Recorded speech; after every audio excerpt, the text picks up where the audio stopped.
Hi, welcome back to our channel అండి. ఈరోజు లాగ్లో అయితే దీపావళి పండుగపై కొన్ని నాకు తెలిసినది మీ దగ్గర షేర్ చేసుకుందాం అనుకుంటున్నానండి. ఎన్ని రోజులు చేసుకుంటారు, ఎందుకు చేసుకుంటారో అనేసి చెప్దాం అనుకుంటున్నాను నేను.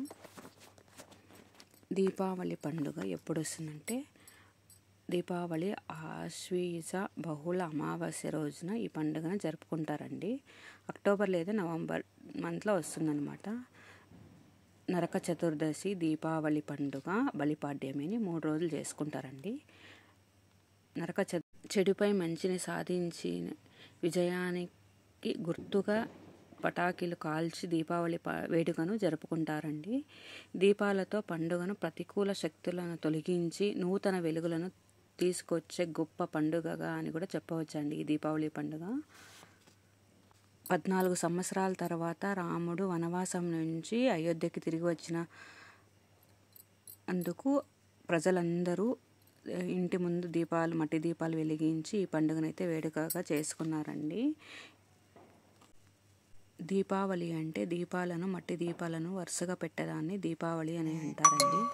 అందరి ఇంట్లో వెలుగును తీసుకొస్తుందండి. అందుకని నమ్మి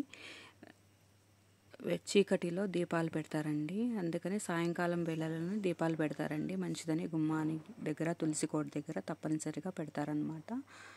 నువ్వుల నూనెతో లక్ష్మీదేవికి దీపారాధన చేస్తే మంచిదని అలా చేస్తారండి. లక్ష్మీ పూజను కూడా చేసుకుంటారండి. ధనలక్ష్మి పూజ అని అంటారు.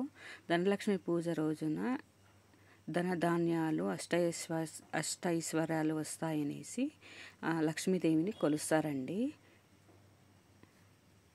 అది పురాతనాల నుంచి నమ్మకం అన్నమాట. అందుకనేసి లక్ష్మీ పూజ చేసుకుంటారండి. దీపావళి రోజున లక్ష్మీ పూజతో తన వ్యాపారం వృద్ధి చెందాలని వ్యాపారులు నమ్మకం అన్నమాట. అందుకని ప్రతి వ్యాపారస్తులు దీపావళి అమావాస్య రోజున తన ఉన్న వ్యాపారం వృద్ధిలోకి రావాలని లక్ష్మీ పూజను అయితే చేసుకుంటారండి. ఆ రోజు షాప్లోన వ్యాపారస్తులు ఎక్కడ వాళ్ళ ప్లేస్లో వాళ్ళు చేసుకుంటారనమాట.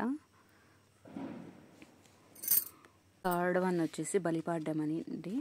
బలి చక్రవర్తి మళ్ళీ భూమి మీదకి వచ్చిన రోజున బలిపాడ్యమని చేసుకుంటారండి. దీపావళి గురించి నాకు తెలిసింది షేర్ చేసుకుందామని ఒక 10 పాయింట్స్ అయితే చెప్పినాను అనుకుంటున్నాను ఫ్రెండ్స్. ఎలా అనిపించిందో చెప్పండి. నచ్చినట్లయితే లైక్ చేయండి. ఇంకా మన ఛానల్ని అయితే ఫస్ట్ టైం కనుక చూస్తున్నట్లయితే సబ్స్క్రైబ్ చేయలేదంటే సబ్స్క్రైబ్ చేయండి.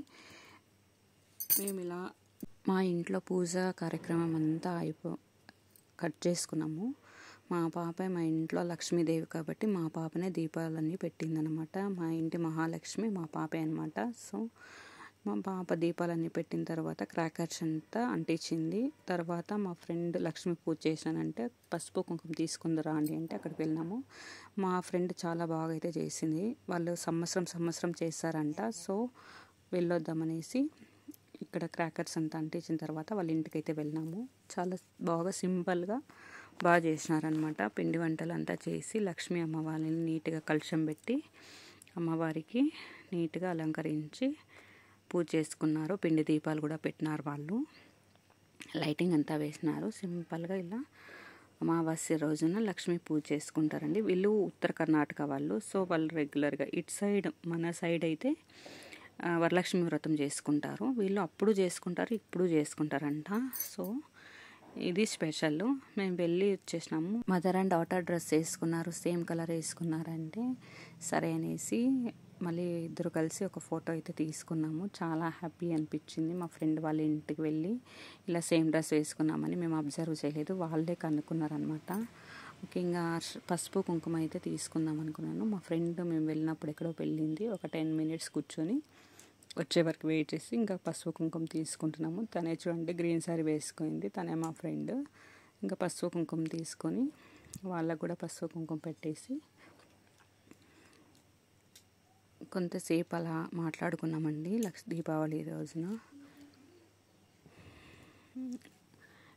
అందరికీ అష్టైశ్వర్యం రావాలని కోరుకుంటారండి. పూజ చేసేసి వాళ్ళ ఇంట్లో వాళ్ళు చేసుకుంటారని దీపావళి లక్ష్మీ పూజ ఇలా చేస్తామని చెప్పింది ఆవిడ. సరే అని వినేసి తాంబూలం అయితే తీసుకొని ఇంకా రిటర్న్కి వచ్చినామండి. నేనైతే ఈ వ్లాగ్లో దీపావళి గురించి ఒక 10 పాయింట్లు చెప్పాలనిపించి దీపావళి రోజు గురించి చెప్పినానండి. నాకు తెలిసిన సింపుల్ పాయింట్ చెప్పినాను. ఏమైనా తప్పు ఉంటే మనసులో పెట్టుకోవద్దండి, తెలిసింది చెప్పినాను. ఇంకా మా ఫ్రెండ్ మరీ ఇంకా ఒక సెల్ఫీ తీసుకుందాము అనేసి, మేము చాలా క్లోజ్గా ఉండేవాళ్ళము. మేము ఇప్పుడు వేరే దగ్గర షిఫ్ట్ అయినాము. అందుకనేసి ఎప్పుడన్నా కలిసినప్పుడు చాలా ఖుషిగా హ్యాపీగా ఉంటాము. వాళ్ళ అమ్మాయి మా అమ్మాయి ఫ్రెండ్స్ అన్నమాట. చాలా బాగా స్పెండ్ చేసినాము ఈ దీపావళికి రోజు. వాళ్ళ ఇంటికి వెళ్ళేసి వచ్చినాము మేము. చాలా అంటే చాలా బాగుంది గైస్. మీకు ఎలా అనిపించిందో వీడియో నచ్చినట్లయితే లైక్ చేయండి. వీళ్ళిద్దరు క్లాస్ కామెంట్స్ అనమాట, వేరే స్కూలు మాట్లాడుకుని వేసినారు కొంతసేపు. మా ఫ్రెండ్ శ్రావక అండ్ వాళ్ళ అమ్మాయి వేసి హ్యాపీగా షేర్ చేసుకున్నాం. Thank you for watching. మళ్ళీ కలుస్తాం. ఎలా అనిపించిందో కామెంట్ చేయండి గాయస్.